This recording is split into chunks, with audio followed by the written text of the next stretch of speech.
முத்துவும் மீனாவும் ஆசிரமத்துக்கு கொடுக்கறக்காக துணியெல்லாம் எடுத்துக்கிட்டு கிளம்பிடுறாங்க. அப்போ மீனா இருந்துட்டு, ஏங்க நான் வண்டியில் வர வேண்டாம், பூவெல்லாம் நிறைய இருக்குது, இதை கொண்டு போய் அந்த கோயிலில் கொடுத்துட்றீங்களா, அவங்க வாங்கிக்குவாங்கன்னு சொல்கிறாங்க.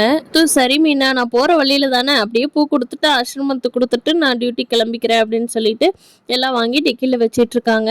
அப்போது ஆட்டோவிலிருந்து வந்த 2 லேடிஸ் வந்து மீனா கிட்ட, மீனா பூ வந்து நாங்கள் கோயிலுக்கு வேண்டாம், நான் இங்கே வந்த வழியாக வந்தோம் மீனா, உன் வீட்டுக்கிட்ட வந்ததுனால பூ இங்கேயே வாங்கிட்டு போயிடலான்ட்டு வந்துட்டோம் அப்படின்னு சொல்லி மீனா கிட்ட பூ கேட்குறாங்க. அப்போ மீனா, பரவாயில்லங்க்கா, இன்னொரு 5 நிமிஷம் லேட்டாகி வந்திருந்தீங்கன்னா என் வீட்டுக்கார் கிளம்பியிருப்பார் கோயிலுக்கு கொண்டு போய் கொடுக்கலான்னு, நல்ல வேலை அவர் இருக்கிறப்பவே வந்துட்டீங்க அப்படின்ட்டு எடுத்து கொடுத்துட்றாங்க அவங்க கிட்ட பூவை. இப்போ மீனா வந்து முத்துக்கிட்ட, ஏங்க எனக்கு மனசுக்கு ஒரு மாதிரி இருக்குது, வாங்களே வந்து சாமி கும்பிட்ட உடனே கிளம்பிடுங்களே அப்படிங்கிறாங்க. என்ன மீனா நீ கிளம்புறப்போ, சரி வா உன்னோட ஆசைக்காக நான் வந்து சாமி கும்பிட்டே போகிறேன் அப்படின்ட்டு முத்து வீட்டுக்குள்ளே வந்துடுறாரு. அப்போ அந்த வழியாக போயிட்டு இருந்த முட்டை கொண்டுகிட்டு போகிற வியாபாரி வந்து தட்டி விட்டு முத்துவோட காரில் முட்டையெல்லாம் சிந்திடுது. அவர் சிந்தினதை பார்த்த உடனே ஓடி போயிடுறாரு. இதே சாமி கும்பிட்டு வந்து பார்த்த முத்து சத்தம் போட்டு, ஐயோ நம்ம கிளம்புறப்ப தான் இப்படி பண்ணி விட்டுட்டான், அவன் பாரு ஓடிட்டானே, இத்தனை முட்டை கீழே தள்ளிட்டு எப்படி ஓடிட்டான் அப்படின்ட்டு பார்த்துட்டு காரையெல்லாம் க்ளீன் பண்ணுறாங்க. அப்போ ரவியும் வந்து, இருமுத்து கார் வந்து ஸ்மெல் வராமல் இருக்கிறதுக்கு நான் நல்லா ஸ்ப்ரே பண்ணி விட்றேன் அப்படின்ட்டு ரவியும் ஹெல்ப் பண்ணி எல்லோரும் கார் ரெடி பண்ணிடுறாங்க.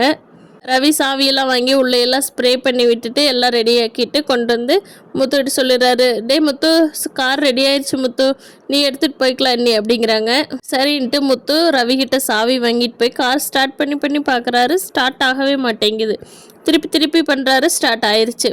காரை எடுத்துகிட்டு போகிற வழியில தான் பார்க்குறாரு, பிரேக் பிடிக்க மாட்டேங்குது.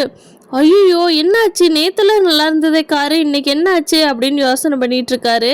சரி இப்போ காரை நிறுத்துறக்கு வழி பார்ப்போம் அப்படின்ட்டு ஃபர்ஸ்ட் கியரில் போய் ஒரு புளி மரத்தில் இடித்து வண்டி நிறுத்திடுறாரு. நிறுத்திட்டு மெக்கானிக் ஃபோன் பண்ணி, டேய் என்னடா இது, கார் இப்போ தான் சர்வீஸ் கூட்டு எடுத்தேன், அதுக்குள்ளே பிரேக் ஒயர் பிடிங்கிருச்சு, என்னடா சர்வீஸ் பண்ணி கொடுத்தேன் எனக்கு அப்படிங்கிறாங்க. அண்ணா நான் நல்லா தங்கனா பண்ணி கொடுத்தேன், இந்தா இருங்கண்ணே வந்து பார்க்குறேன் அப்படின்னு சொல்லிட்டு அவங்க வர்றாங்க.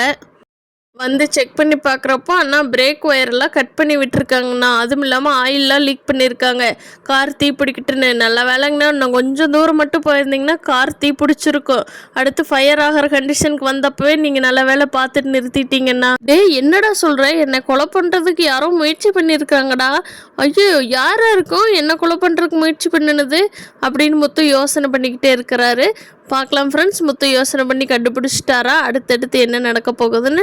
நம்ம வீடியோ ஃபஸ்ட் டைம் பார்க்குறவங்க சப்ஸ்கிரைப் பண்ணிக்கோங்க. தேங்க்யூ.